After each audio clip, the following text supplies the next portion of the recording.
So let's leave it alone because we can't see eye to eye. There ain't no good guy. There ain't no bad guy. There's only you and me, and we just disagree. Oh. I don't know, Joe. I don't know why you include the last who. You could have kept that out, but No, anyway, that's because it's ooh, yeah. If you want to sing it, yeah, yeah, yeah. just When you reading it sounds a little bit like, you know. But anyway, the song, let me just say the song real quick for our audience. The song is called We Just Disagree by Dave Mason. It's from his 1977 album called Let It Flow, and that's Joe's selection for the week. And Joe, what were you thinking when you chose this song? Why did this speak to you this week? Well, I've liked the song since it was what 1977 or 78 when it first came out. My brother explained to me what it was about. And it was, and he said, in your life, it's going to happen to you too. I mean, and sure enough, it did. It's one of those things, one of those situations in life that really never get a whole lot of attention. It's, this thing where you grow up and you hang out with certain guys, certain dudes, and this isn't just gender specific either. This could be for females too.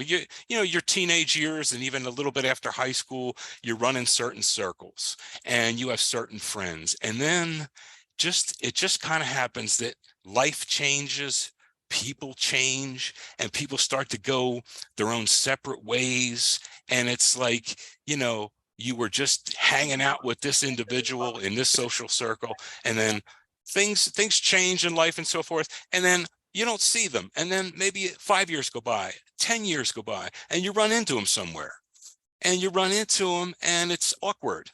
And you just kind of, instead of, saying, hey, what happened to you? Or what do you think you're better? Or this one, why did you? Or you just kind of, hey, man, what's going on? How you been?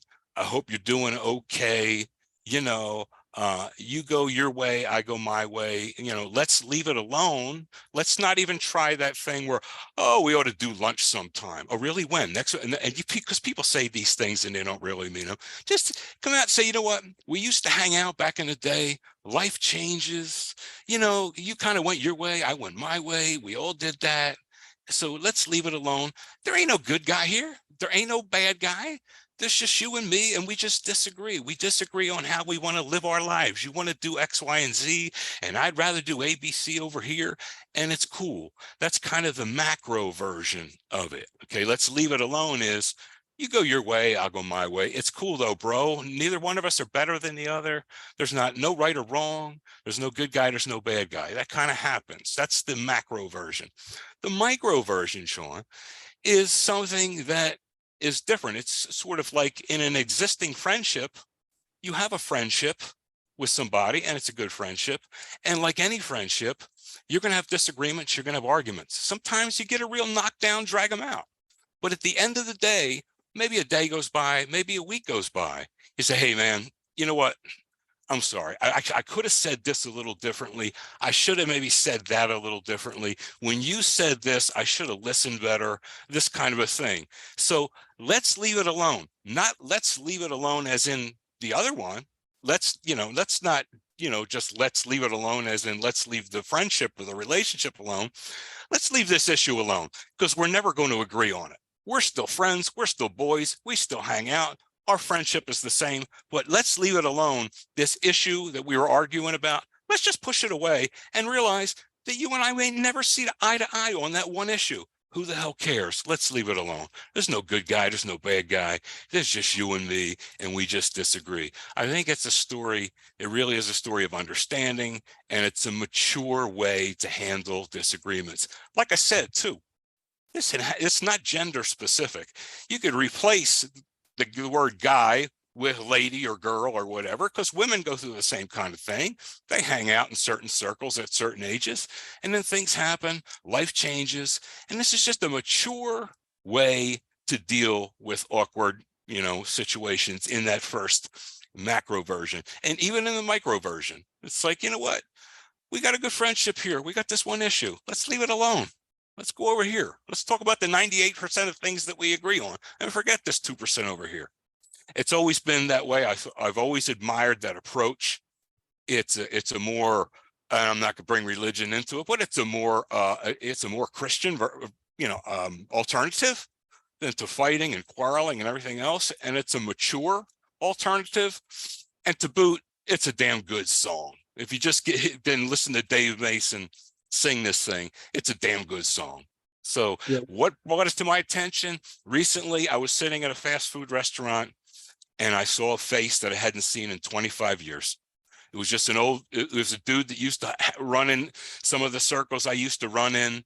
And we just got to talking. We were never really crazy about one another. We were never enemies, but we were never really crazy about one another.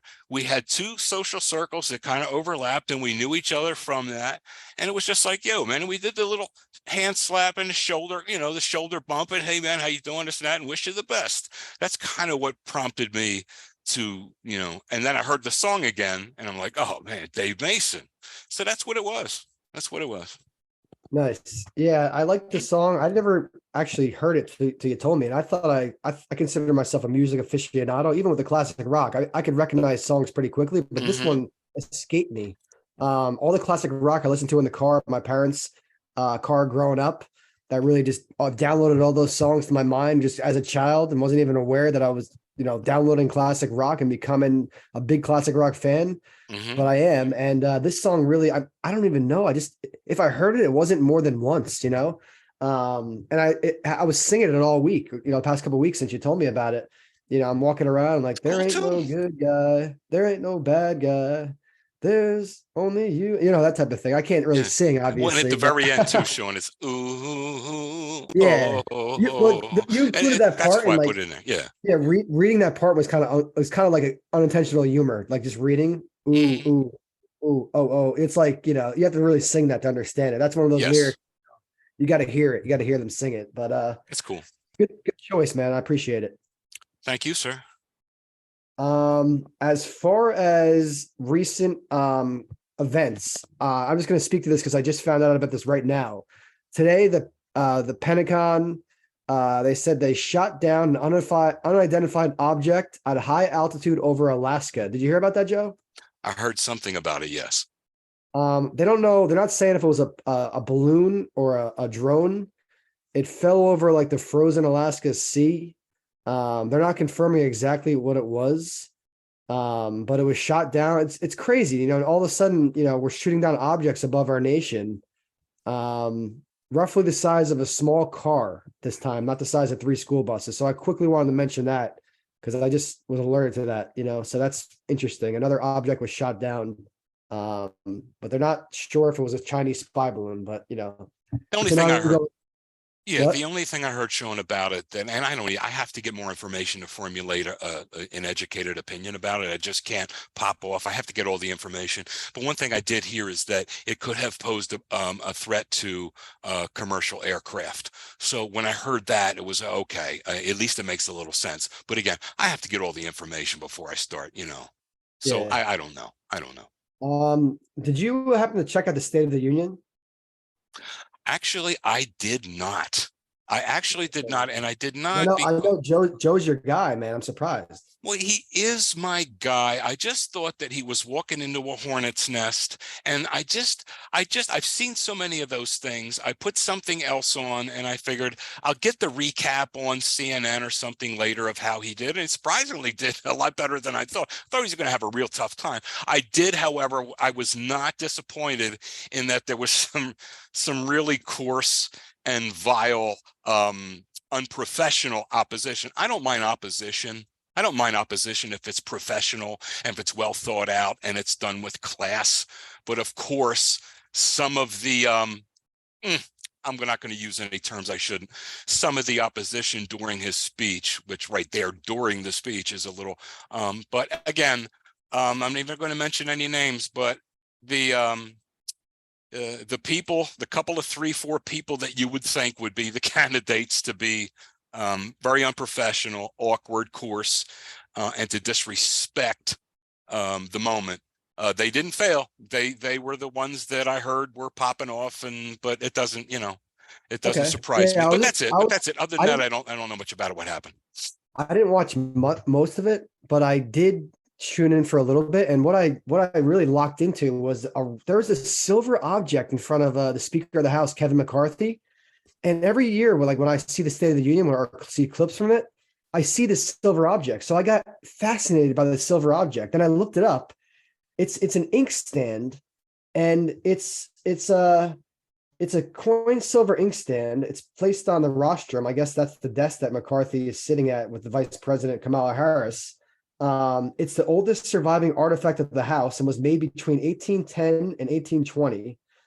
Its origins are mysterious.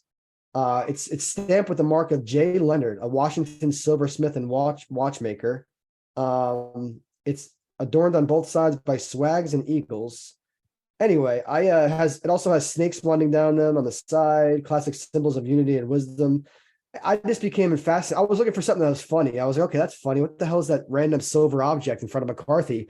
Because I see it every year. And I looked it up, and like there's a whole history behind it. It's just like they only use it for like the State of the Union, I think. And then I got fascinated by like some of the outfits people were wearing, some of the interactions. Like apparently, like Joe Biden like kissed Kamala Harris's husband on the lips or something like that. And then like, some of the outfits of some of these people were pretty funny. It was like they were going to like the Met Gala. So I tried to find stuff that was funny. I didn't really lock into everything, Joe was saying. Gotcha. I thought that was interesting. The random silver object that's always in front of the Speaker of the House. So anybody listening, you'll know what that is now, I guess. I'm gonna now that you mentioned it, I'm gonna check it out. I'm gonna be looking for it next year. I'll be looking for it because now you've got my curiosity aroused. I had never even noticed it. Yeah, because I watch it every year. I just didn't watch it this year, but I've never noticed it in front of Nancy or anybody. I've just never looked. I'm gonna have to see. Yeah, I mean, I get focused on some stupid stuff sometimes, and then I just I don't think it's stupid at all, Sean. I think it's pretty observant. Thanks, man. So I guess we'll stay on the topic real quick. What is your opinion, not to get political at all, but what's the sweet spot for gas prices in your opinion? Like, should we, like right now we're around in New Jersey, we're around like $3.25 a gallon, at least where I live. What would you like gas prices to be? Would you like them to be at like $2.50 a gallon? You think that's fair? I'd like them to be about $1.25 a gallon. I mean, I'd like a lot of things. No, I was going high. I wanted to hear what you had to say. Yeah, I know. I mean, I'd like a lot of things, Sean, but there's so many external factors, and we're coming off an epidemic, number one, and now we've got this problem with this joker over in Russia. I mean, of course, I mean, the president would like it to them to be as low as possible, but when you're dealing with a lot of extraneous factors that are out of your control, there's only so much you could do. So I'm just going to answer your question. I'll say a little lower than they are, but I can't start pointing fingers and saying and extrapolating too much about, well, you see, under this one, because under this leadership or that leadership, all those extraneous factors were a little different and more favorable to lower prices. That's all it is. I don't want to extrapolate too much and say, well, that's a reflection of the leadership. Not getting political. I'm just curious for our audience too. Like, what do they think is a fair price? I mean, obviously I would like gas to be below $1. That would be ideal and amazing, right? Sure. But if we're being realistic, because it's been around like $5 or $6. I think during like the pandemic, it was over $5 or around $5, and that was pretty high. Now it's back down to around like $3, like I said, like $3.25. But I just always, that's one thing I always root for whenever I pass, because I drive a lot, so I pass gas stations, and I always check the price. I'm like, oh, damn, why is it so high today, or why did it go down? I'm like, I just like seeing I root for it to go lower. It's just one of those things I root for when I'm driving. Fair enough. Anyway, so I went to the movies last night. Don't make fun of me, Joe, but I saw a movie called Magic Mike. I did not see the first two. So I have that movie subscription and I see everything that's in theaters. And I didn't know if I was going to see this because I didn't see the first two. And it's a comedy movie and Channing Tatum's in it. And like, I find Channing Tatum friggin' hilarious. Oh, Salma Hayek is in that? Salma Hayek's, yeah. Salma Hayek's in it, but I didn't know what to expect. I thought it was like funny at times. I would rate it probably a 6.1. I'm being fair because I was going to say 5.9, so I'm going 6.1. I'm doing the Dave Portnoy scoring scale where I'm deciding between whether it gets into the sixes or stays in the fives. Dave Portnoy, the Barstool Sports founder, he reviews pizza and stuff. He's all over the Oh, internet. okay. Anyway, I he never, does okay. scoring and but I thought it was funny at times. But one thing that really, I was the only one of the only guys in the theater. I felt like, because girls, it's about male strippers, right? So about like 30% of the movie, you're looking at guys with no shirts on dancing, like these muscular guys, and I'm like, obviously that's not my thing. I rather see women. Um, but I can see why it has a large female audience, and they made this is the third one because it keeps doing well in the box office. They keep making more. This one's supposed to be the last one. It's called Magic Mike's Last Dance. But if it didn't have so many guys, like the premise is about like male strippers pretty much, but it's a comedy movie. But if it didn't have all that male, all the male bodies and no shirts on and stuff like that, then I'd probably go a higher score. But even without that stuff, the storyline was a little bit like it wasn't really explained clearly. I couldn't really get attached to the characters. I know people know Magic Mike from the first two. I had no history of him, so I wasn't attached to his character. And Salma Hayek was also a new character. So I just thought the storylines were a little bit rushed, and it wasn't like for some reason movies either click or they don't. Sometimes with the storyline, they kind of just throw scenes together and you're like, oh, I guess that's part of the story. I like to clearly understand things, but I thought it was unique in the sense that it took place in London. I don't think the other two took place in London. But anyway, that's my movie that I saw recently. That's pretty much the only new movie out this week. Well, I would mess around and go see that only because I'm Selma Hayek. I mean, to me, she's the alpha and the omega. I mean, I'm going back 20 years. Selma Hayek is, she's still tremendous. But anyway, I digress. Go ahead, brother. Yeah, I think she's actually in your age range, and for a woman that's in your age range, she's fabulous. Looks like she's in her, like, I would say she can get away with looking like she's like 39 to 42. That even right. And she's I'm guessing she's in her 50s. You should have seen her 25 years ago. It was just crazy. 56 years old, man. Yeah. Matter of fact, it was Fools Rush In. She did a movie, Fools Rush In, with I think it was the guy from Friends, Matthew Perry or whatever his name is. But she was in that movie. She's just, I mean, in any movie she did back then, she's Selma Hayek, dude. I mean, it's just, that was, to me, that was the quintessential anyway. Yeah. I think she's all natural too. I don't think she's had any work done. I think she's all natural as well. And she just was unbelievable. Just really. Yeah. Yeah. So, but what else did you say, brah? It gets me thinking on the topic of women for a second here. What's your thoughts on a girl like you're super attracted to? She's attractive as hell, and you're like you got your eye on her. You're like thinking, okay, maybe I want to ask this girl on a date. Maybe I want to get to know her a little bit. But then you find out, that she smokes cigarettes. You catch her outside smoking cigarettes, and you're like, for me, it's like a killer. I'm like, oh my god, she smokes cigarettes. Because I've smelled cigarette breath before, and I know how smoke smells attaches to your clothes and stuff. Cigarette smoke. Mm-hmm. What's your opinion? Have you ever dated a girl who smokes cigarettes? Believe it or not, and I used to smoke. I mean, I used to smoke cigarettes for like a half a pack a day for a long time, and to this day I'm still at one or two a day, like at nighttime, just to relax. But during the day, you'd never know it. I'm pretty much a non-smoker. Most of the girlfriends I've had have been non-smokers, believe it or not, and they quote unquote really didn't mind me smoking a little. But I had some girlfriends that were smokers. But to me, it's the volume. Is she a handful of smokes a day?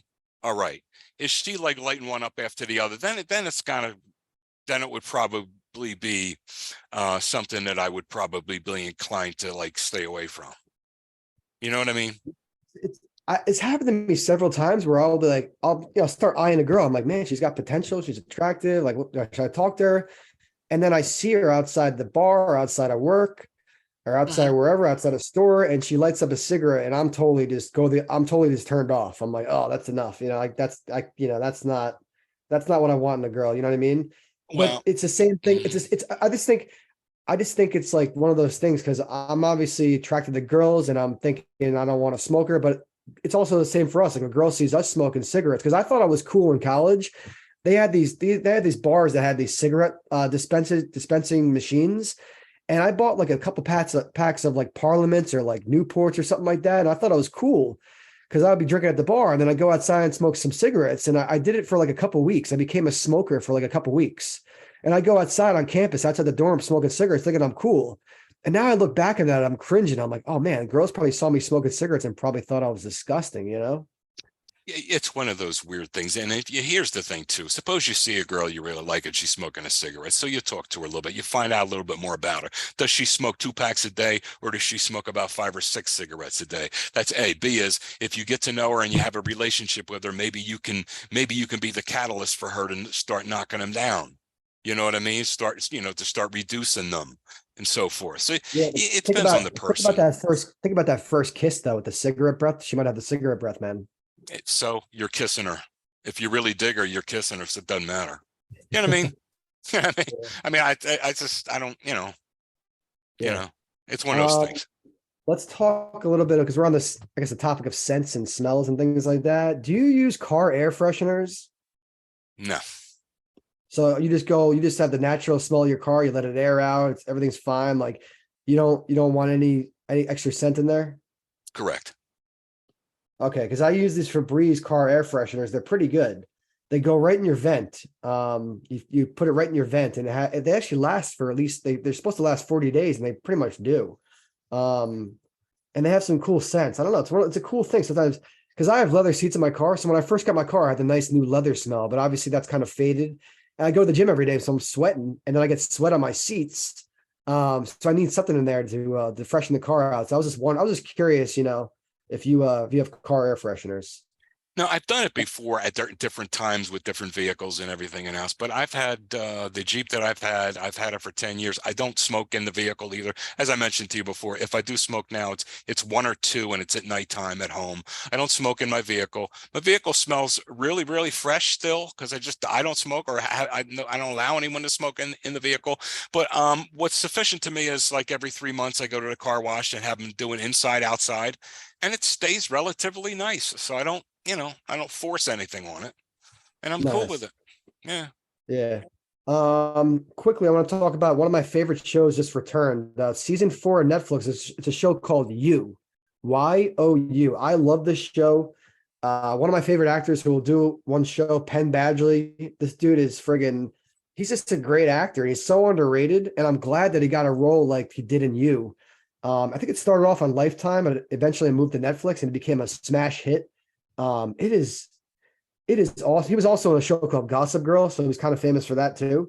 But the show is great. It's about this like guy who's like, his original name is Joe Goldberg, and he like stalks girls.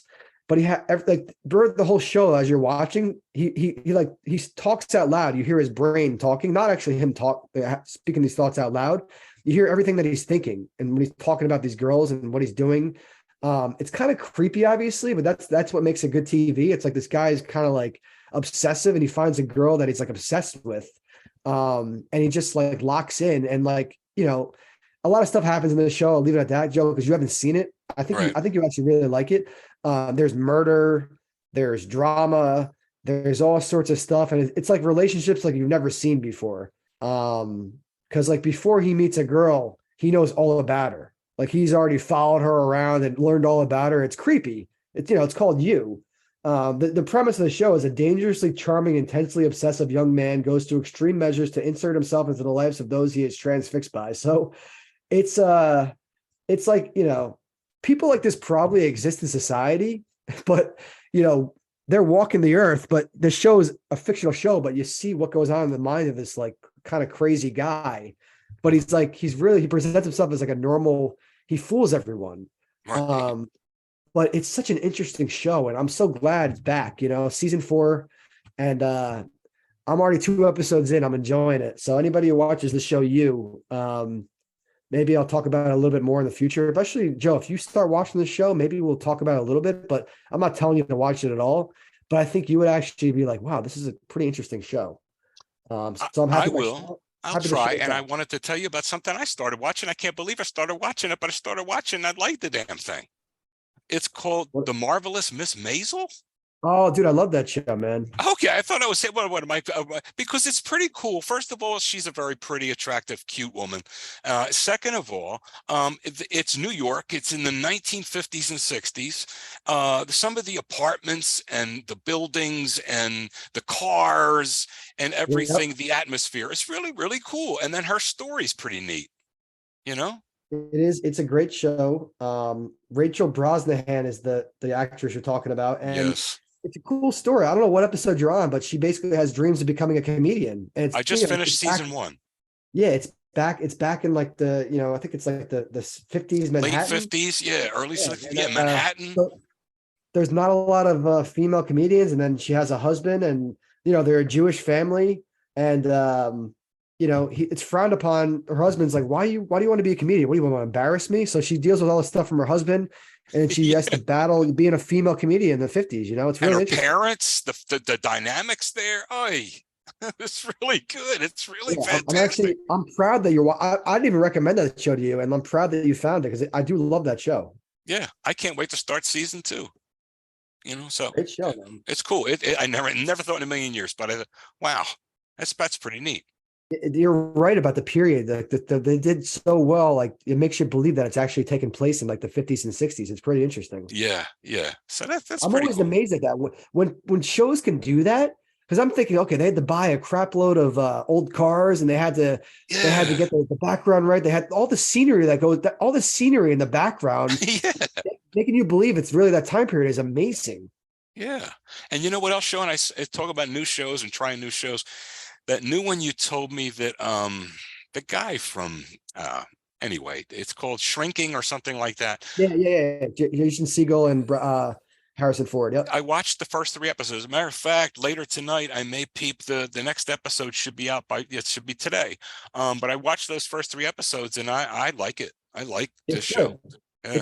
It's a nice little spin on like, what would a shrink do if his personal life gets a little bit depressing and out of hand, and his behavior changes, and he translates it, brings it to the work, and he starts changing because he's a doctor, basically, he's a therapist. And Hmm. he starts telling people exactly what's on his mind and giving them like advice, like, not to give anything away, but he tells the one woman to leave her like abusive husband. She does. She literally leaves him. Otherwise, I don't know if he normally would be saying that. I don't know what a doctor, I'm not a therapist, but he gives like really like extreme advice, and like, the patients are like, why all of a sudden you're changing your opinions and advice? Yeah. And it's also funny because Jason Segel is he's great for like being like, he's perfect for this role, but Jason Segel's a really like funny, like he fits in like comedies well. He's a good rom-com type guy. Yes. Yep. And Harrison Ford, you're actually ahead of me. I started episode 3. I didn't finish episode 3 yet. So it's a great show though. I'm enjoying it too, man. It's a good show. So we'll Yeah. talk about it too in the Hmm. future I episode. I'm think it's glad gonna you're be watching good. it though. Yep. Yeah. Cool. So on the topic of acting, Joe, you chose our actor of the week. I'll talk about him real quick, and then I'll let you take the floor. Paul Giamatti. Am I saying that right? Is it Paul Giamatti? Paul Giamatti. Yep, Paul Well, Giamatti. we're not doing Ed Harris this week. My bad. I'm sorry. I thought I was Yeah. going to do Ed Harris. Okay, never mind. Go ahead. Sorry, Ed Uh, Harris. We're going to push Ed Harris off till next week. Go ahead. yeah. Um, so Paul Giamatti, he was born June 6, 1967 in New Haven, Connecticut. Uh, Born and raised in Connecticut. His mother was an actress before, I think she was an actress before she met his father, who eventually she married, obviously. Then she became an English teacher. His father was the president of Yale University, pretty good school. Then he was the commissioner of baseball, but he died 5 months after taking the job. So his father was pretty impressive. But then Paul Wow. actually must have been smart, or his dad got him in. I don't know what the story is, but Paul seems pretty smart. So he probably is a combination of both. He probably Wait a had some good minute. numbers. You're telling me What? that the commissioner of baseball, Giamatti, that he was Paul Giamatti's father? Yep, I absolutely, dude. never knew that, Sean. That's Yeah, neat. Good work. I never knew that. I'm pretty sorry. cool. I was That really, actually shocked. Years ago, I was driving in the car with my dad. And my dad told me that. I was like shocked, like you are. I'm like, really? I didn't. Paul Giamatti's dad was commissioner. Like I didn't know. So Mhm. it's kind of unfortunate. He only got to do the job for 5 months. You know what I mean? It's a pretty prestigious job, and to suddenly die sucks. But Yeah, no, I remember um, the commissioner Giamatti, right? I just remember him. And yeah, I know it's the same last name, but I never put them together until you just said that. I was like, wow. I'm sorry to interrupt you too. It's just such a shock. I didn't know that. Good work. Yeah. Go ahead. Thanks. So Paul has his bachelor's and master's from Yale. Because it's one of those things. I make a comment like his dad probably got him to school, but you still have to go there and you still have to do the work and you still have to graduate. So not only did he go there, he did the work, he graduated, he also got his master's there. So, Paul's probably pretty smart. Just a little Anyway, bit, yeah. He got his master's in fine arts. He was very active in the undergrad theater at Yale. He knew Edward Norton and Ron Livingston. I actually just watched one of my favorite movies of all time, Office Space, is Ron Livingston's in that. Love that movie. Oh my dude, that movie is freaking. I was gonna bring that up in the intro, but I was like, we're running out of time. But I love that movie. We'll talk about it another day though. He wasn't really into acting until high school. I mean, I'm backtracking a little bit here, but when he was in high school, he ended up in the school play because a guy he knew thought he was a funny guy. So he's like, why don't you do the school play? So the next thing you know, he's acting in the school play. And I guess that wet his whistle to get into acting. And then I watched a little bit of him on Stephen Colbert's show. He's got a lot of gravitas. They call people with good personalities, they have gravitas. Yeah, he does. He's very engaging and he's very entertaining on late night shows. Because some people on late night shows are not that entertaining. It's like, wow, what this is like not, I feel bad for the host sometimes. They're really pulling it. It's like they're really trying to pull everything out of them. They're not flowing. But with Giamatti, it's easy to talk to. So I recognize that right away. So I like that about him. He was the voiceover for Burger King's regret commercials. And he told a really funny story. He thought he got a Burger King black card. Because he called his agent. He's like, so, do I get Burger King for life? The next day he gets a package and it's just like a FedEx or something like that. In it, it's nothing else, no note. It's just like a black Burger King card. And he was in shock. He thought he had a Burger King black card, free Burger King for life. He looked it up and he thought, George Lucas has it. Only 12 people in the world have it, including Robert Downey Jr. And then he was all excited. He told his son, and he was all pumped up. And then he just realized he read the fine print in the card. It was just $100 gift card to Burger King. So he's kind of disappointed. So it's just a funny story. I love stories like that from these, late night shows. They have funny things like that. Yeah. As far as the movies that he was in, Joe, I'm going to let you do the top 5 in a second. Let me just talk real quick about the stuff that I've really seen him in that I like. Donnie Brasco, Private Parts, Saving Private Ryan, Sideways, Cinderella Man, Hangover 2, Billions, Ides of March. I didn't see 12 Years a Slave. I really want to see that movie. I really want to see it. And Joe, I'll let you do your top 5. And then after you, I'll talk about my top 5 real quickly. Floor is yours. Sure. And I mean, top 5s are subjective. This is, look, and just because I pick an actor doesn't mean I've seen everything that he's ever done. I'm not a movie buff or anything like that. But number 5, Saving Private Ryan. He was a field sergeant in that movie, and I liked his role in that. Number 4, Straight Outta Compton. He was he was their manager. He was that quirky manager that pushed them over the edge a little bit. Number 3, he was a wine connoisseur, divorcee type of eccentric character in Sideways, which I alluded to, I think, 3 weeks ago, because I said to you I thought Diane Lane was in that movie. I knew it was some unsung, very pretty actress that doesn't get enough attention, and I guess I was just thinking Virginia Madsen. I don't know why I was thinking Diane Lane was too, but Sideways, he was in that movie, and it was actually a different kind of movie, and it was kind of funny. My second favorite, my number 2, is a movie he did, and you'll like this because you're a Howard Stern fan. It was that Private Parts. He played a real quirky radio station manager, and if anyone ever remembers the way he said that, WNBC, he kind of is trying that Howard Stern was having no part of that kind of introduction, but it was just, he played a funny character in that Private Parts. And the number 1, and look, I'm a history guy, and part of the rules for look, it's our game, we make up the rules anyway. Part of the rules for this is it doesn't have to be a movie, it can be an HBO movie, it can be TV or whatever. But he did something on HBO. It was a movie / maybe mini series, if you want. I think it was more like a mini series, like a three episode type thing, each episode being at least 2 hours long. But it was called John Adams, about our second president, John Adams. and me being the history, I can't say buff, enthusiast, the history enthusiast that I am. I really enjoyed his role as John Adams in the miniseries called John Adams. Laura Linney was Abigail Adams, and it was just really cool. It just took you through, put you right there, boots on the ground with him in colonial America, and it was just really well done.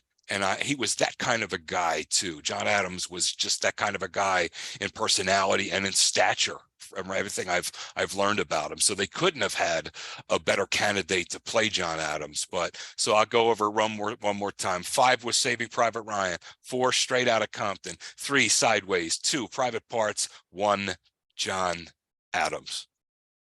To you, sir. Cool, man. I actually haven't seen John Adams. I made a point to watch it when I was at Villanova. Love it. And it's one of those things that I just never got around to watching. Mm-hmm. I told myself I was going to watch it because I was doing something for class that involved John Adams. I'm like, oh, it'd be cool to watch something about John Adams, Mm-hmm. But I never got around to watching it. But my top 5, number 1 is Private Parts, because I'm a Howard Stern super fan. Mm-hmm. That guy is the man. He's been one of my heroes since like 2003, pretty much.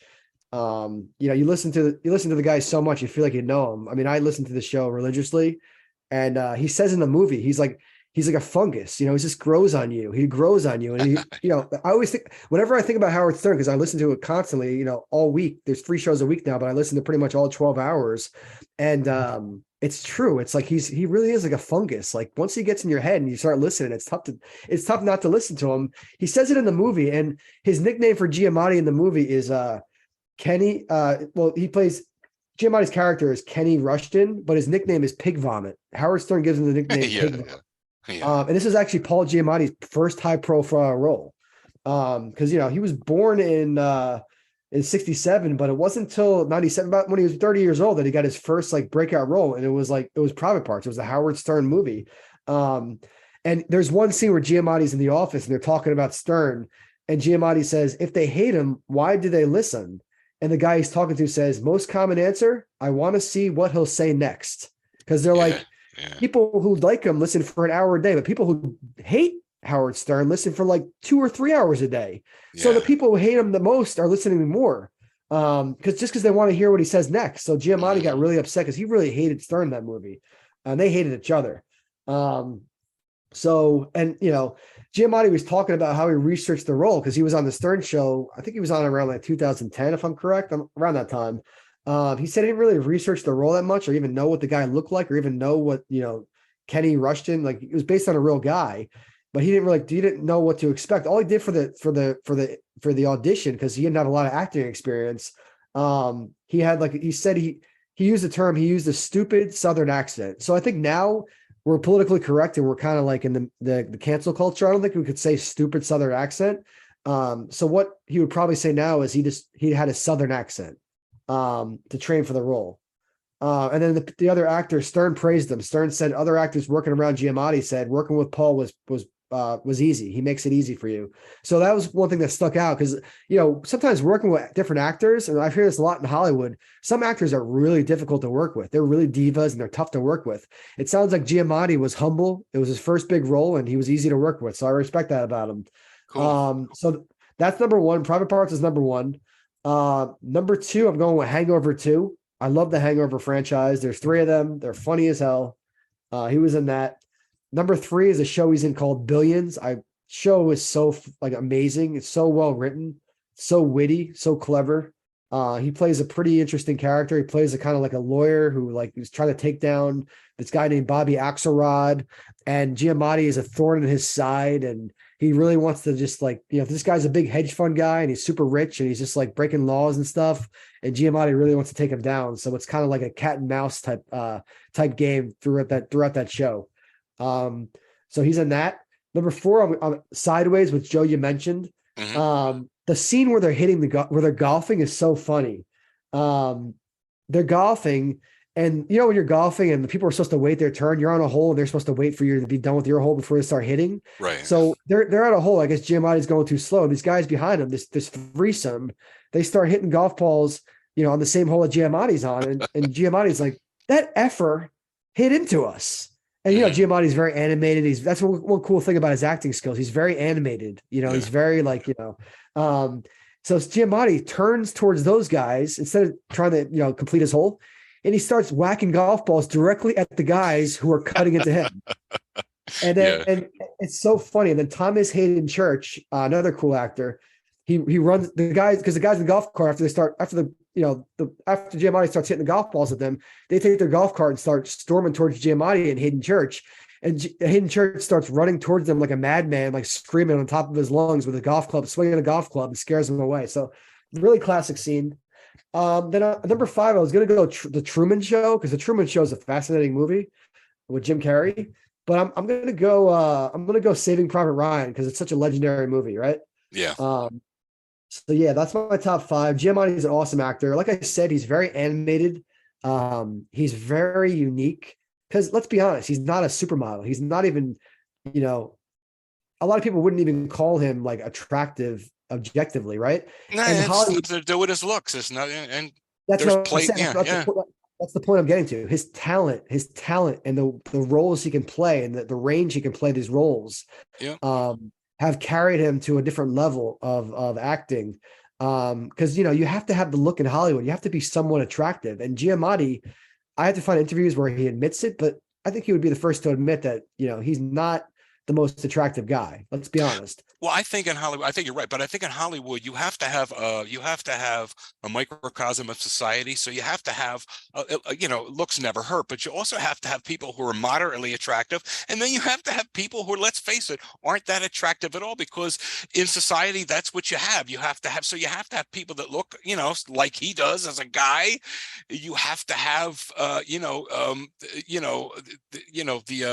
like the girl that, you know, you have to, I'm not going to point anyone out, but you have to have women and men who are really not attractive that much at all doing movies, because you have to represent society. You have to keep it real, right? So the point I'm making about Giamatti is like, they do that a lot. There's a lot of actors who aren't like super attractive, right? You could see it right away. And like but a lot of those actors don't make it as big as Giamatti has made it. That's what's amazing about him. He's got so much talent where they're like, oh, maybe girls and audiences don't really like looking at this guy that much. I'm not trying to call him ugly by any means. What I'm saying, he's a normal looking guy who's made it big in Hollywood, and that's impressive. Right. And, you know, he's funny too. When the angrier he gets, the funnier he is. His voice kind of squeals and stuff. It's funny. That's one of his best traits, is when he gets angry. That's why, Joe, I'm telling you, dude, I gotta find a way to get you a subscription to Showtime, or I'll find out if Billions is streaming on something else besides Showtime or whatever. But the show Billions, if you see his performance in Billions, I guarantee it would have been in your top 5. You'd be like, this is a show, dude. Not only is it a great show, but Giamatti shines. Yeah, he's a good actor.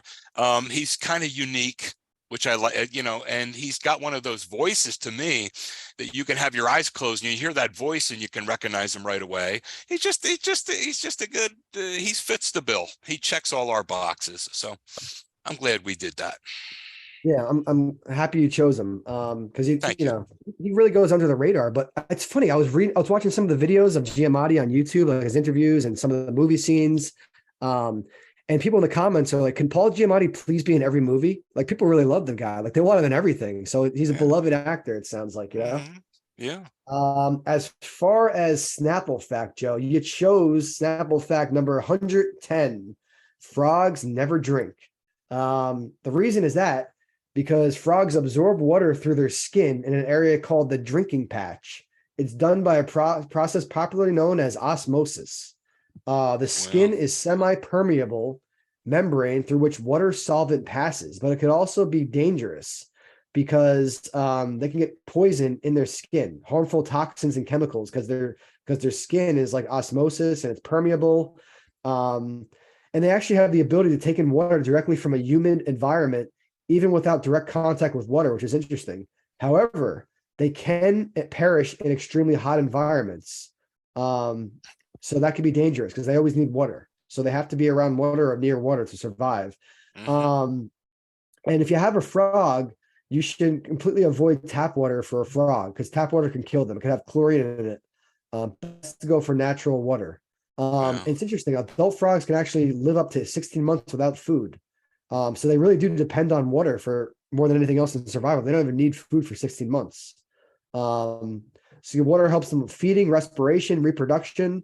It also helps them regulate their body temperature. And you got me actually, you unlocked a childhood story. Me and my friend Eddie as a child, he used to come to my house and we used to go out and catch frogs. Little frogs used to be in the woods. Like there was like little like water, there's some water and creeks in the woods and things like that. We used to go into the woods and we used to capture frogs. I was obsessed with frogs for probably like 3 months. I was obsessed with frogs.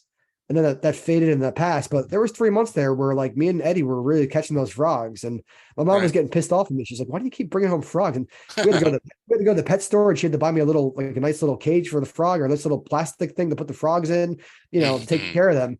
Mhm. But so yeah, I had a frog catching phase. But Joe, why'd you choose the Snapple Fact? What you just thought it was cool? It was like, oh, frogs never drink. Yeah, I go on there and I randomize it and I just try to, there's certain ones that, okay, big deal. And I just wait for one that to really hit me like, wow, I did not know that. That's pretty cool. And that's all it was just one of those things that it's the one that I saw and I said, wow, that's pretty cool. That surprises me. They all kind of surprise me. It's just, there's no set, I roll through them until I find one that I really think is interesting. And that's the one that did it. There's no special, What I'll say is we're kind of like, I know there's a lot of Snapple Facts, but me and you have kind of been we're kind of gravitating towards the animal kingdom ones. The animal kingdom ones are very interesting ones. Yeah, I think that's it too, that the animal kingdom is very interesting. I was just sitting here thinking too, Sean, that when you talk about, and I'm not comparing the two, when you talk about medical doctors, they have one species. It's us, right? They have to, look after and master one species.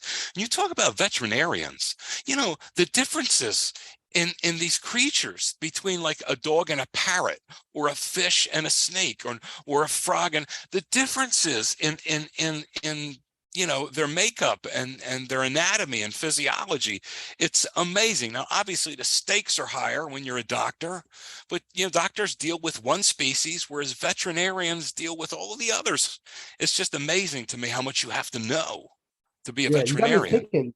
You got me thinking that now. If I talk to vets, I'm gonna have a million questions for veterinarians now. I'm gonna be spitting facts to them just because the Snapple Facts have like really augmented our understanding about the animal kingdom. Yeah. It's kind of fun. Yes, sir. Yes, sir. Moving on the real, Joe. You ready to stump me? I'll try, man, but you're a tough customer. But I will certainly try. Um, Let me just get, before I start this, a little swig of water. Okay. We have 3 stories. One of them is real. Okay. First story, buddies saved from beyond. This is from Altoona, Pennsylvania. 2 11-year-old boys were playing in an old abandoned 3-story house scheduled for demolition this spring. While playing in the basement, one of the boys saw what he believed to be a toy gun. After wiping off the dust from the relic, he raised the gun and was just about to point it at his friend and pull the trigger, quote unquote, all in fun. These 11-year-old boys would do. Okay. And they found what they thought was a toy. Just then, as he's raising the gun and he's going to pull this trigger to, raising the gun to the head of his friend, he's going to pull the trigger as an 11-year-old boy would do if found in a toy gun. Just then, a firm voice said, "Put it down." And they didn't see anybody. They were scared to death. They dropped the gun. They ran. The boys ran frantically from the property, only to be stopped by the chief of police, who happened to be driving down the road at that very same time. These kids are running out of an abandoned house. They're scared. And the chief of police wants to know, what the hell's going on here, right? So after telling their story, the boys were sent home. And they were told by the chief, don't play in here anymore, right? So the chief, just to be thorough, the chief pulls the car over, pulls his car over and gets out of the car, and he searched the property just to be safe. He went into the basement and he found a small yet fully loaded and functional 22 caliber pistol. The chief revealed the fact that in 1967, a man took his own life in that very basement. The chief's imagination started to run a little bit wild. He ran it past a couple of the other police that have been there, for years. And they all wondered whether, do you think there was something else at work here? The chief said, I really don't believe in a lot of that supernatural stuff, but it does make you wonder, quote unquote. The house is scheduled for demolition this June. Interesting. Really, really interesting. Wait, so that was what I was getting. I really pay attention there. So that was the first story. Yep.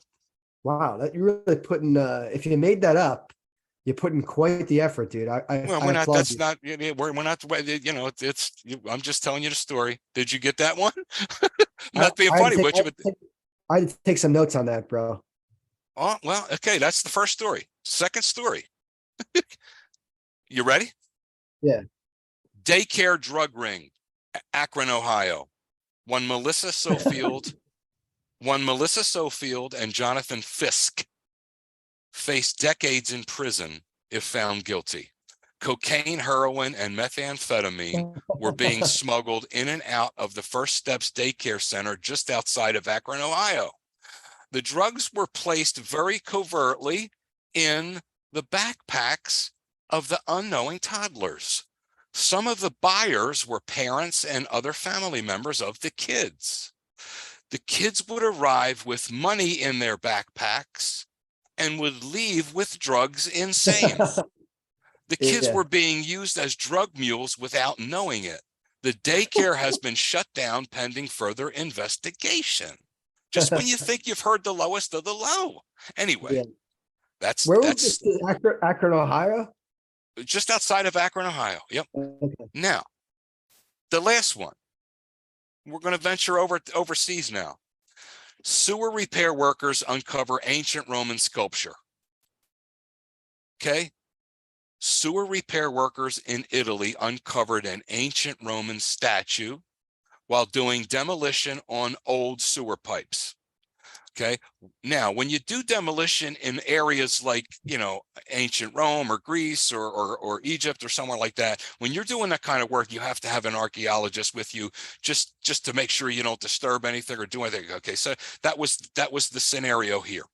So workers they uncovered, they unearthed this statue's face while working in front of the archaeologist who was supervising the work. The statue, let me see something here. The statue was immediately identified as someone dressed as Hercules. So the archaeologist said, whoa, what's going on here? And the worker said, hey, we got something over here. Look at this. The statue was immediately identified as someone dressed as Hercules. It is a life-size marble carving believed to be from the 3rd century AD. The statue emerged in pieces, means they found parts of it here and there. The statue emerged in pieces near Rome's first highway, and I'll spell it for you, Appia, Antica, Antica. So I'm going to repeat the sentence. The statue emerged in pieces near Rome's first highway, Appia Antica. It is being cleaned and repaired for public display. That's pretty cool. But anyway, So what we have, I'm just going to recap very quickly. I know the second two I'm good on. What's the third one? Where was it discovered in the pipes? Where was it? It was in Rome. Okay, just outside of Rome. Okay. Mm-hmm. In Rome. Okay, and the second one was Akron, and the first one was so the Altoona, first one, PA. The first one was Altoona, PA. Don't summarize the whole first one, but what exactly happened? The kid was going to shoot his friend, and the cop showed up. Okay, I'm gonna give it to my words. I'm not even going to read what I wrote from the story. Yeah. two kids in Altoona, Pennsylvania. That's out there in the middle of, okay. There's this old 3-story building that's due for demolition in June. Throughout they figured they say it was built somewhere in the late 18th. I'm good because I don't want to go too long with this, but first of all, let me commend you for your detail work here, because it's the devil is in the details, right? Your detail work here is amazing, and you had to make up 2 and only one's real. So whatever you made up is pretty damn thorough and convincing. So you got me a little bit confused here. I'm just racking my brain, first of all, if I know of any of these stories. If I know of any of these stories, it's going to help me out to obviously choose the real one. But I don't really recall. Let me think here. So the drug mule one sounds absurd. LeBron James is from Akron, Ohio, and King James would never let kids be used as drug mules. So I'm skeptical of that. I'm just joking about LeBron James, obviously. He's got no power over that. But what I'm saying is I don't think that's happening, but I wouldn't be surprised in the sick world we live in. The statue one is plausible, very plausible. I'm torn between the statue one and the Altoona one, where the kid had the gun and the cop intervened. He happened to be there. It was like a miracle that he was there, type of thing. I'm going to go with the police one being real. The police one being real with the kid with the gun. You, sir, are unfortunately incorrect. Wow. Please tell me that the drug mule one's fake too, though. The drug one is fake. Okay. So the statue, the 2 kids with the gun is fake. So the third one, that one was plausible to me too, because I could have swore I see stories like this all the time where, like, a cop happened to be in the right place at the right time and like save someone's life or something like that, or something happens and there's like divine intervention. So it wasn't far-fetched what you said, and you gave so much damn detail. So I was almost thinking, okay, he gave so much detail. Maybe he's really trying to fool me. So that's why it could be fake. But I'm like, nah. All right. So the Roman statue one's real. Hercules one, right? Yes. Okay, and I just want to tell you, the one with the gun with the 2 kids, that was based on a real life experience of yours truly.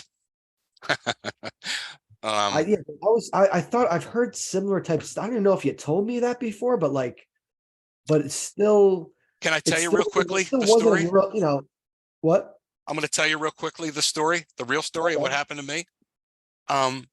It's my friend Pat and I, when we were 15, 16, 17, his aunt was a hairstylist. So we used to go over there and get we used to call them our disco haircuts back in the day. It was she was really good. She was a stylist, and we would go see Aunt Gladys once a month to get our haircuts. And she had her set up in her home, right? So we went there one day, and she was still working with some lady. She was still cutting her hair. So Pat and I had a few moments to kill before we had you normally one of us would just jump into the chair and get our hair cut, and the other one would go. So we had a few minutes walking around the house, and it was just a rancher.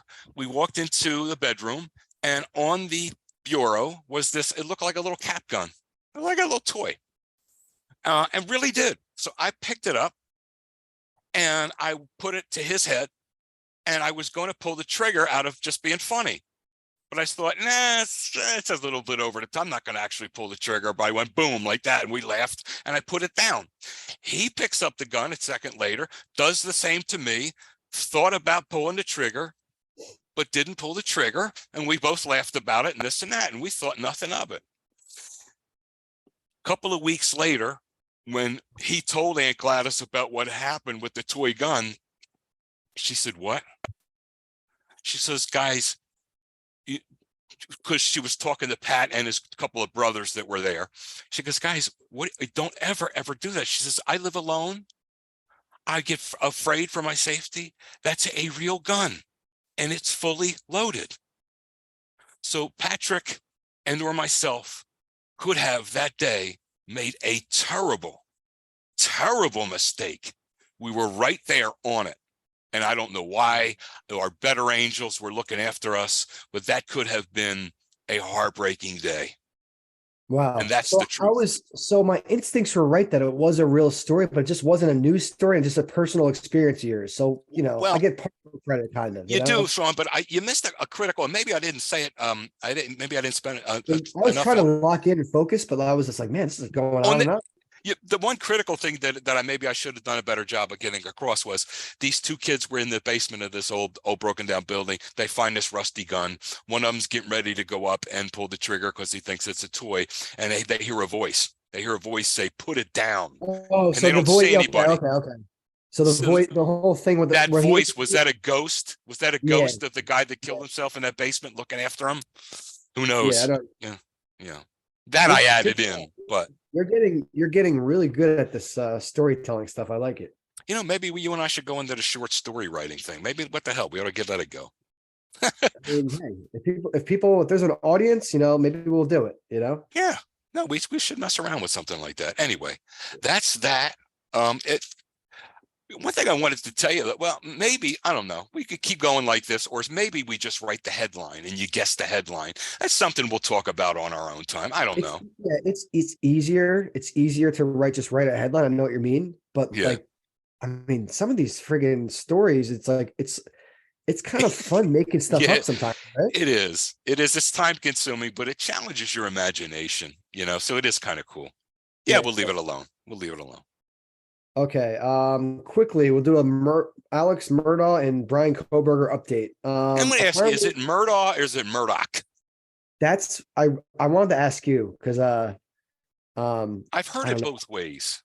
I should probably pay more attention to the court case, and like every time they say the name, it's simple as that. But I'm just reading articles and like watching little clips of the lawyers talking, but I got to lock into that. I didn't ask you in a suggestive way. I asked you, and with all earnestness, I'm not sure. The reason I don't care that much is because the guy's a damn psychopathic killer. Oh my God, is he a piece of work? I'll let you speak. It's not like an actor where I want to get the name right. It's like this guy. I don't care how you pronounce his damn name. Just send That's a good point, Sean. Send this guy to jail for life.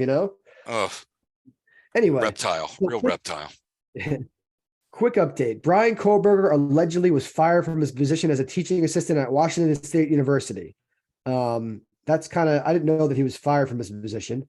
And then investigators in where the Idaho murders took place, they're digging through cold case files for potential connections to him. So they're checking at cold case files to see if he's ever killed anyone before. So that could be pretty interesting to find out if he's been involved in other crimes or this is his first crimes.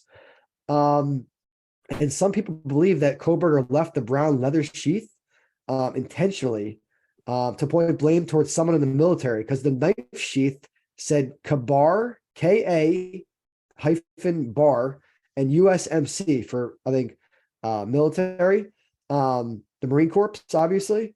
It had the Eagle Globe and the anchor insignia. So basically, he could have been doing that to point blame at someone in the military. So this guy is quite a conniving type of killer type guy. But Murdaugh, however you pronounce the damn crazy killer's name. Don't have a ton of updates. All I really have is that there was a bomb threat and the courtroom had to be cleared like yesterday. And also someone testified, the housekeeper testified that his wife Maggie, who we allegedly killed, had secret concerns about a $31 million lawsuit.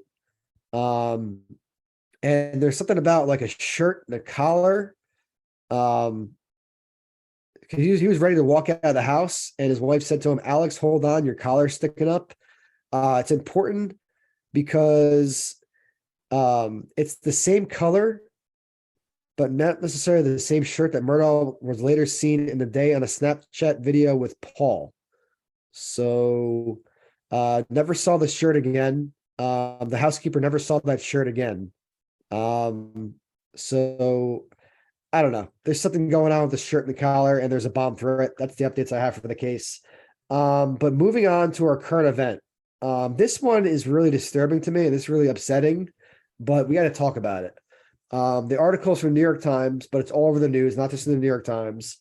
It's called "A Troubled Mother Faces Murder Charges in Her Young Children's Deaths." So this lady killed, her name is Lindsay Clancy. She's accused of strangling her 3 children. And her lawyer is trying to argue that she's mentally ill. Don't you hear about this case? The mother who killed her young I children? have not. That's what's weird. I have not heard this. So she strangled her three children. Oh my Apparently, the God. prosecutor's trying to say that it was meticulously planned. They're trying to argue that it's mental illness. She said they're trying to argue that she concocted an errand for her husband to run. So she sent her husband out to pick up food at a restaurant for about 25 minutes. Oh And God. that was long enough for her to kill her children. She strangled each child with an exercise band.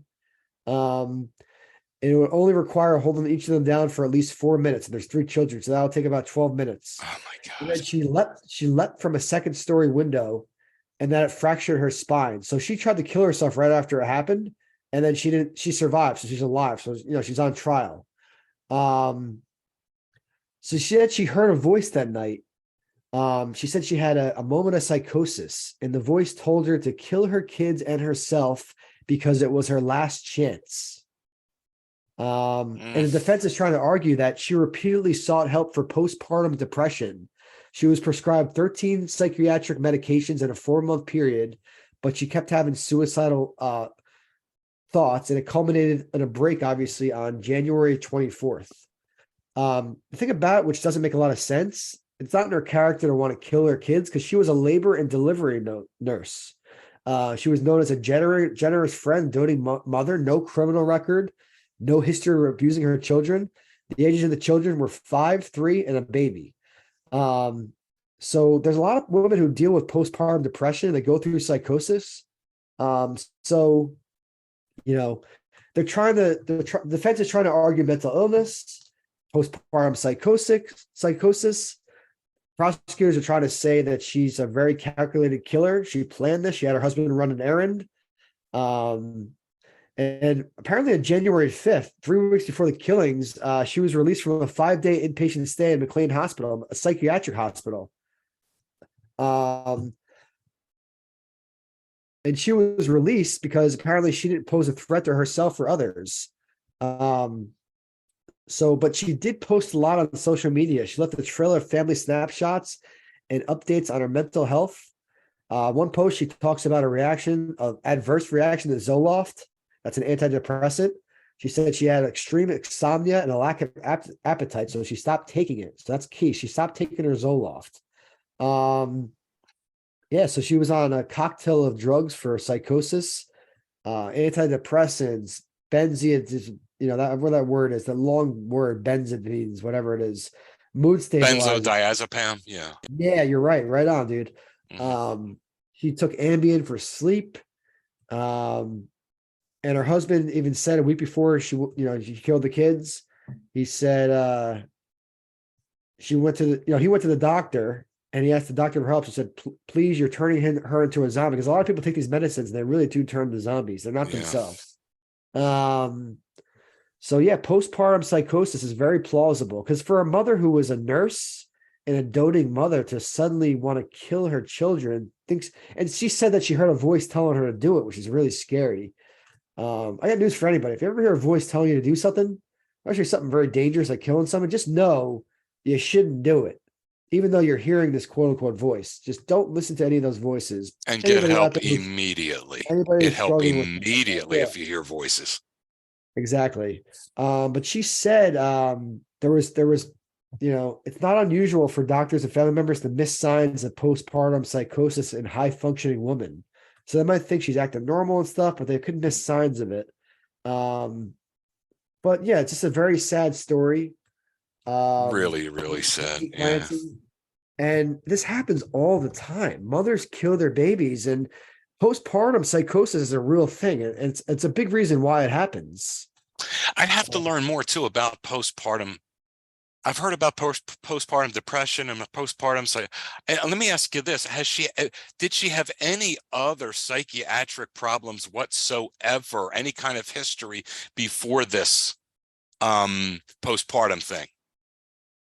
I don't. What I and I know you may not have it in front of you, but those are questions that I have to get answered.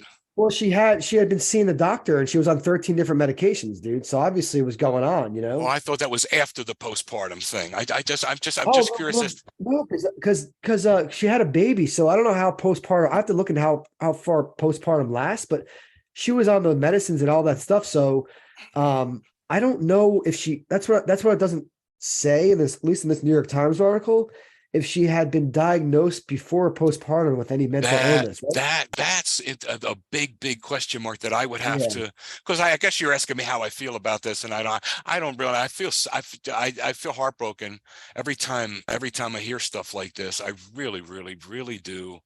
Um, uh, but you try to have empathy for people with mental illness. I just would have to know what her history was with mental illness before this postpartum thing, because yeah, lots of women deal with this postpartum thing and they deal with it successfully. It's not very comfortable, but they deal with it. They don't kill their kids.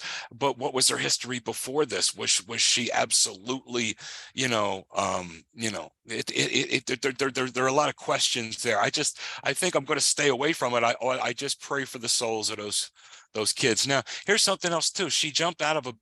You know, she jumped out of a window too. I mean, she's definitely yeah. not right. She's paralyzed now. She's paralyzed. So Yeah, so it's not like that I told you about that one Susan Smith or whatever the hell that lady's name was that drove her boys into a lake and left them there to drown, and that she got her own ass out of there safely though, didn't she? I mean, this woman, she jumped out of this other woman, she jumped out of now she's paralyzed, so it's hard to say she was like faking it, but it's really disturbing.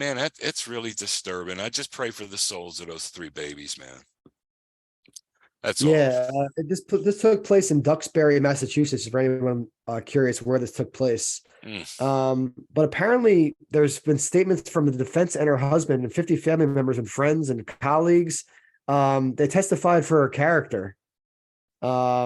So she's got a lot of people testifying on behalf of her character. So even if she had mental illness before the postpartum depression, people knew her as a great person, a great woman, a great mother. So that's really not important. Because the postpartum, that seems to be the defense, right? The Right. postpartum seems to be what they're relying on, because postpartum psychosis is obviously a real thing. Right. So it just when I see these stories, I get sick to my stomach. I'm like, oh my God, imagine the husband, you Uh, know, got his beautiful wife, he's got beautiful family and kids, and he goes home from picking up his family food and he finds his three children dead and his wife paralyzed outside. It's like, what? That's gonna haunt him for the rest of his life. And he doesn't have his kids anymore, and his well, wife's paralyzed and she's uh, deemed a murderer. So it's very sad. well, dude, one of the most paralyzing scenes that I've ever seen in a movie is in that movie DiCaprio played in what was it called? Where he was in Oh, I um know. Shutter Island or something Shutter like Island. that. Yep. He Shutter played Island. in the movie Shutter Island, and he came home, and the wife was the one who was mentally sick, and he came home and with the babies floating in the lake. Oh my God, that thing is still like that could be like that could be like the first day of hell. If your soul ever goes to hell, like that's day one. Like I can't even imagine Yeah. that. And it's just I, not one, it's two or three babies. It's like I don't know how you stay sane after something like Because he that. lost in the matter of moments, the guy realized he lost everything important to him, you know? Yeah, yeah. Woof, man. We gotta move away from that. Anyway, I pray for the souls of those three babies that God's given them extra love wherever they are. That's all. Yeah. Moving on to sports, real quick. We're gonna talk about the Super Bowl, obviously, but the Knicks played the Sixers tonight, and Joe, it looks like your team got the better of us tonight. We beat you last game. You guys beat us tonight. This game, I believe, was it was actually in Philadelphia, so you guys won a home game. But I don't want to talk about quickly about. I just had a good gambling beat. I did a little smart parlay. I bet $7.77, 7.77, that Jalen Brunson would have over 23.5 points. He did. Jalen Brunson would have over 1.5 threes. He did. Joel Embiid would have over 3.5 assists. He did. So I won about $46. So that's a win. That's a good gambling beat that just happened during the show. Even though the Knicks lost, I won my bet. Okay. You're silent. Oh yeah, it's you're the gambler. I'm not really the gambler, and I'm a small time gambler, dude. I mean, I just bet normal people would bet like $20 on that. I just threw $7.77 for fun. If I bet 20, I would have won obviously over double, but it's just fun, just to have some action. I'm not, I just have fun with it. I don't it's lose any cool. money. Yeah, I just have fun. it's kind of your thing, and I just let you do your thing, and I just take it all in, and it's cool. But I if I have something to add, I'll chirp. You know me, but Yeah. I'm good. As far as NFL goes, I think there's a little game they call the Super Bowl that's happening Sunday. What is it? What is it called? I think it's a Sunday, Joe. I'm not sure if you know. Okay, I thought it was next week, but I just want to. Okay, I wanted to Patrick watch that Ed Mahomes, Harris movie, but what? Patrick Mahomes won MVP, man. First, let's talk about that. Do you think he deserved MVP? Probably. Over I mean, the guy, Jalen? I'm proud that Jalen was mentioned and thought of. But Patrick is, and look, tongue in cheek, I say this or that, right? Patrick Mahomes is a very good quarterback. He's a really nice kid too. He's a gentleman, and his coach is a good dude too. And let me just get that up front. I think when you talk about MVP, you talk about, well, if I take this player from this team, what do I have? Right. And a lot of people feel that if they take Jalen Hurts away from the Philadelphia Eagles, that they're still going to have a pretty damn good team if you plug in another, pretty good quarterback. I think with the Chiefs, I think a lot of people feel that, dude, if you take Patrick Mahomes away from this team, you just got, you got a little bit better than 500 football team in the AFC. You got another, I don't know but it's one of those things that's what it is. MVP. Take them away. Yeah, what but do you look at have? the Eagles, though. Look at the Pardon Eagles, me? though. Look at the Eagles, though. They took away Jalen Hurts, and Minshew couldn't win any games, really. Well, So, therein lies the rub. But when I said you take away Jalen Hurts, you put in another competent quarterback. I don't really think, I don't think Minshew is really, but if you take away Jalen Hurts, and as much as I don't like Sims or his son too much, if you take away Jalen Hurts, and I love Jalen, but you replace him with another reasonably good quarterback with some mobility that can do the scheduled runs, not just the improv runs, but the scheduled runs. That kid on the Giants, Jones, I think he's pretty good. And I think if you put him in our offense, I'm not saying he's going to be Jalen, but there's not a whole lot wrong with Daniel Jones. I think, like Sims said, the kid, I don't know. I know Phil Sims is the father, but the kid, I don't know. But he said, if you put Jones into the Eagles offense, you still have a pretty damn good football team, and it might be right where they are. I'm not so sure and I love Jalen, but I'm not so sure he's wrong. If you put Jones on the Chiefs, are they really there? I don't know. I don't know. I don't know. I don't mind it because Patrick's won a Super Bowl. He's on every commercial. He's got a little more gravitas than Jalen right now. That's fine. And also, I like it because if I'm Jalen Hurts, I'm saying, all right, you blankety blankers, you're going to overlook me again? Good. Keep overlooking me. Because every time you overlook me, guess what I do? You understand? In other words, I would like him to use it as motivation. So I love it. I love it. But go ahead. So I saw something that someone I was watching something on the treadmill or something on TV where I saw this guy predict that Kenneth Gainwell, who's got like 100,000 odds or something like that to win MVP. He thinks Gainwell is going to win an MVP. Would you be shocked if Kenneth Gainwell won an MVP? Shocked? No. Yeah. No, because I don't know what kind of game this is going to be. I think the Birds are going to have to run and pass. It's not going to be just one or the other. They got to run and pass. And if they're running the ball well and they're running a lot, Gainwell he's sneaky good. So I could see that scenario. I could also see a Devontae Smith, or AJ Brown. I don't really know exactly how it's going to go down, but I wouldn't be surprised if Gainwell were to win it. Okay. Yeah. I mean, it'd be pretty interesting. I don't know. You don't make any bets, but if I think if the odds are so ridiculous for Gainwell, if you put like $5 on Gainwell, you're liable to win over 100 at least. So Okay. interesting bet.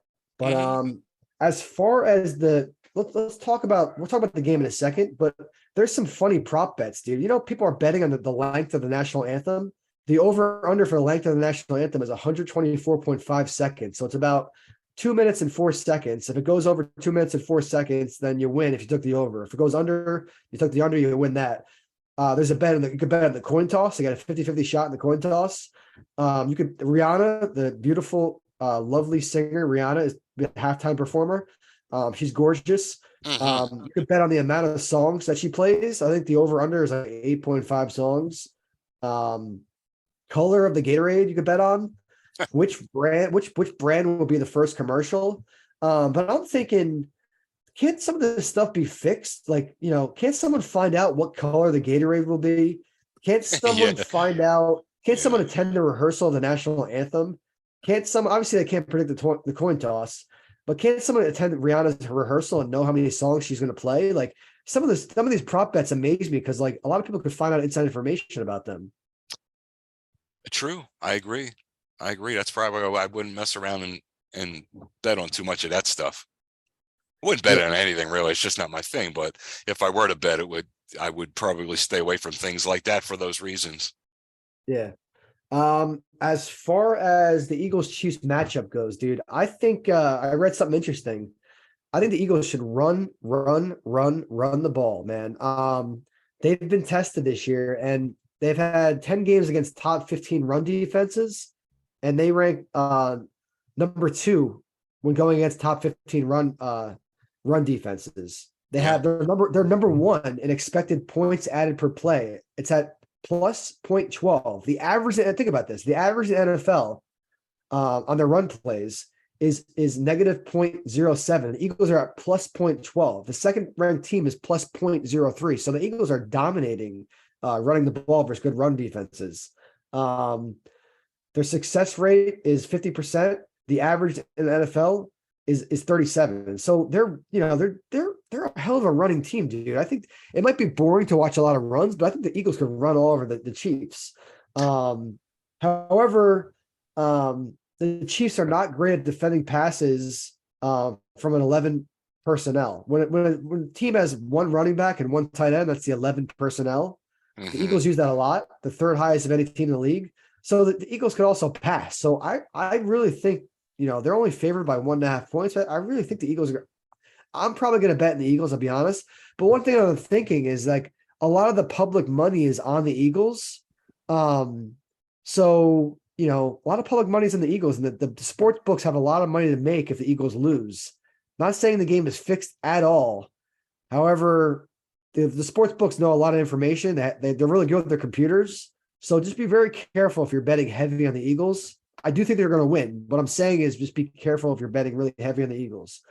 Um, and as far as Mahomes goes, he's played 5 games against top 10 pass defenses. And he ranks first in the valuable metrics against top 10 pass defenses. So a good defense does not scare Mahomes. He could pass the ball versus anybody. Yeah. And then there's aspects of the Eagles pass defense that actually ranked really poorly. So the Chiefs specialize in all the areas of the Eagles' weaknesses. So the Eagles are weak in throws from 1 to 9 yards. The Chiefs are good at that. The Chiefs throw a lot from the shotgun without play action. The Eagles are not really good at defending that. Mahomes gets rid of the ball really quickly. He gets rid of the ball within 1.5 to 2.5 seconds. Yeah. And also Jalen Hurts does not have a lot of second half experience while trailing. So he hasn't been. So if they're trailing at halftime, it's going to be a situation that Hurts hasn't been in a lot because the Eagles weren't really trailing a lot at halftime this season. So those are my data that I've kind of looked up and researched about the game. Those are the numbers. I have a feeling the Eagles are going to win. But Joe, how are you as an Eagles fan? Are you like kind of like happy excited? Are you nervous excited? What type of excited are you? I'd say nervous excited. Um, I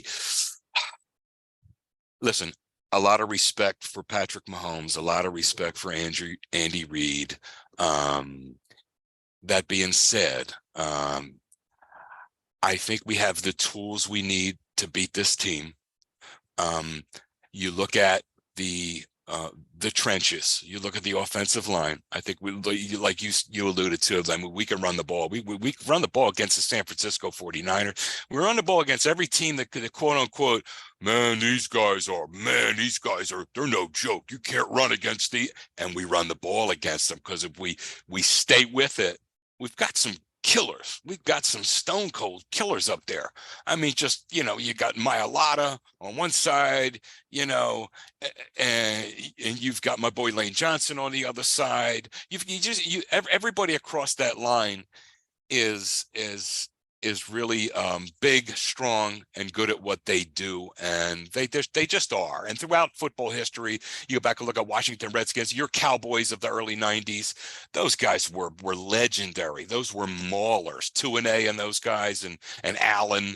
I mean, when you can do that, you can do that. Now you got to make sure the game doesn't get away from you to where you have to become a throwing team and you become one-dimensional. So as long as the Eagles, disallow the Chiefs from pulling away, they can keep it, to the point where they can run the ball. Like you said, run.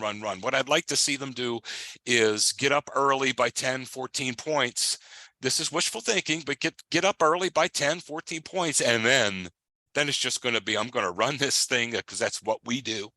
And we're going to run it right across the goal line. We're going to run it, and we're going to keep Patrick Mahomes on the sideline as long as we can. In other words, you're going to control the game. I look at our offensive line against their D line. They got one guy that's really Sean Jones, I think his name is, or whatever. He's a great player, but that's only one dude. Chris Jones, right? Chris Jones. And then I look at the other way. I look at the fact that we could put pressure on Patrick with just using 4 guys, because we have a damn good defensive line. Their offensive line is no joke, but we've gone up against good offensive lines before. And they don't have the cheetah. And I think that's such a big, because they say, well, he's back to the Super Bowl, and he might be back to the Super Bowl, but you go back and look at their season, look, they almost messed around and lost to the Jaguars at home a couple of weeks ago. That guy doesn't fumble that ball at the 4-yard line. That's a 3-point game with 5 minutes left, and with Jacksonville with the momentum. They're not the same ball club. And even last week, they eked it out, but they're not the same ball club they were back when they had the cheetah and back when so they've lost quite a bit they really have. And they're still respectable. They're still one of the best teams in the AFC, and they still got that quarterback. But at the end of the day, I really do believe, when I step back and just look at this thing, I think I'm going to put it to you in the easiest terms that I can. I think it's far more arduous for them to rack up points against our defense than vice versa. I think it's easier for us to score more points, right, against their defense than it is for their offense to score a lot of points against our defense. They're going to get their scores. You're not going to keep them out of the end zone, but I think we have enough talent to do that too. So I'm going to cut right to the chase. I respect them. I'm not going to disrespect the Kansas City Chiefs, but I'm just going to say, because I think our team is a damn good football team, and I'm not just saying that with green colored goggles. I think we got a damn good physical football team. And I think what's going to happen is, I think we can if we put up how many points against the vaunted 49er defense. You look at these good defenses that we put up points against. I think to think we could put up 44 points against these guys is not unheard of. And that really, because the Chiefs defense is respectable, but they're not what the 49ers are. They're not what some of these other defenses are. So for us to put up 44 points against them is just what I see. I'm not Nostradamus. I could be wrong. I could be dead wrong. And if I am, I'll admit it. But I see 44. And on the Chiefs side, you're not going to keep them out of the end zone. I got them 3 touchdowns and 2 field goals. It's 21, it's 27. I got 44-27 Philly. That's what I see. And I hope I'm right. If I'm not, I'll stand up and admit it. But I think it doesn't need to be this. We always say it has to be close and this to go. No, it doesn't. Not necessarily. So that's what I have. I hope I'm right. I think I'm on the same page as you, dude. I think the Eagles are going to put up over 30 points. I'm thinking, man, I think it's going to be more than. See, as like a neutral observer, I want it to Mhm, be a high scoring, fun game to watch. mhm. So I don't want it to necessarily be a blowout. I don't want it to be over in like the second quarter. Everyone's like, oh, let's watch the halftime show. Let's watch the commercials, and Yeah, see, I um, do if it's going my way. Right, I yeah. got you though. I got you. I'm thinking Eagles 38, Chiefs Chiefs 30. They win by 8. I'll take it. And you know, I'm not saying that I don't know if I don't think they win by 8, but I don't know if the Chiefs will have the ball in the last possession to tie the game up and go down the field. Then they have to score and get a 2-point conversion. I could see something being dramatic like that too.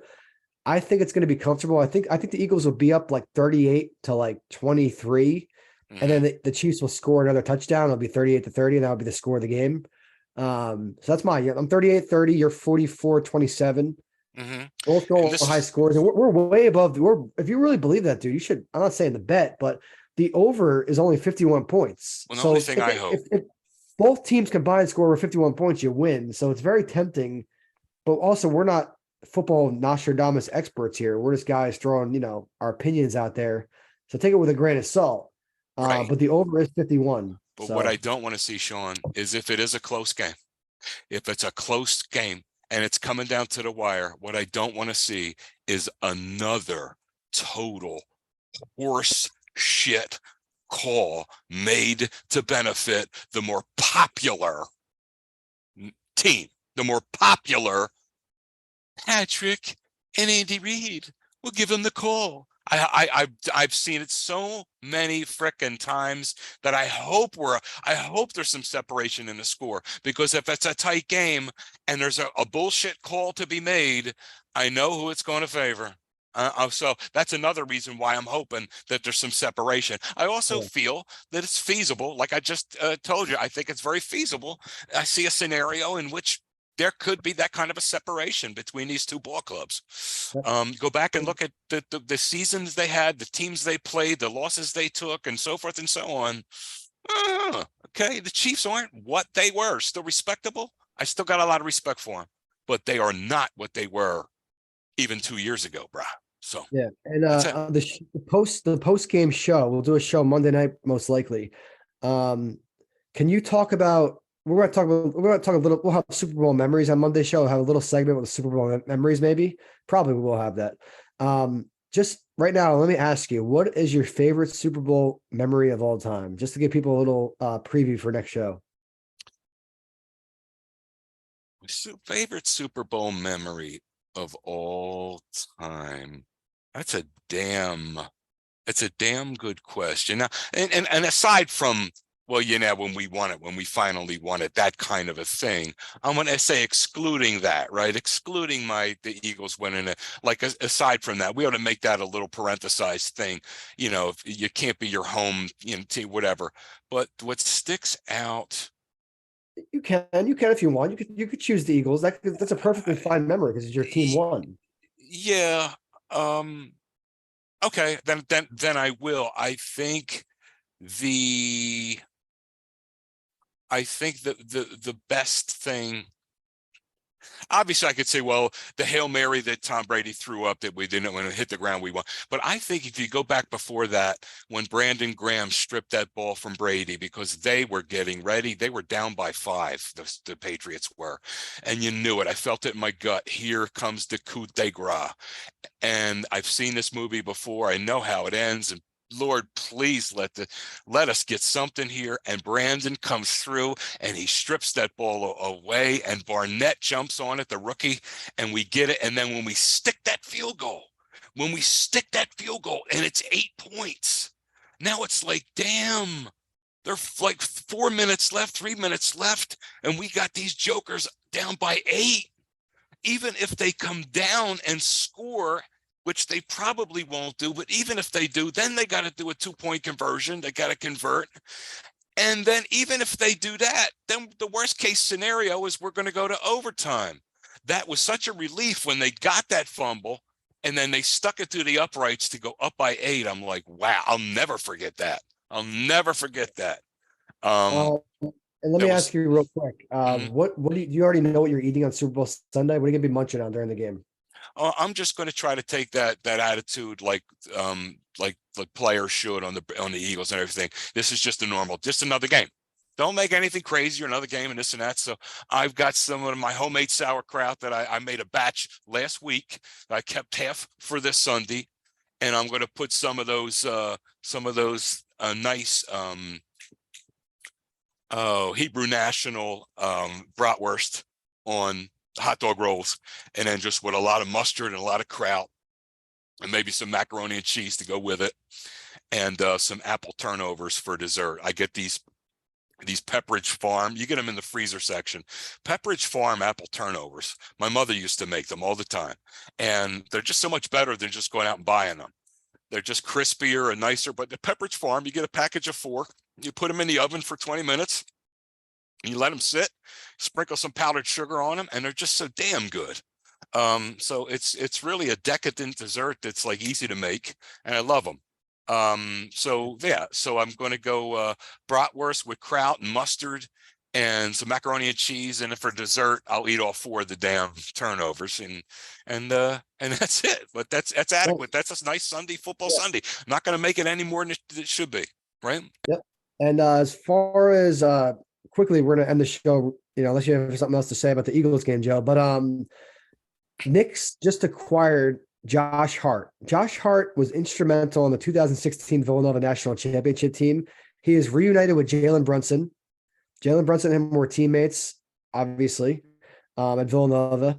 And now they're reunited in New York, and I could not be more happy. When I saw that news, I was thrilled. The only thing I'm a little angry about is they traded Ryan Arcidiacono, who was the point guard for that 2016 championship winning team.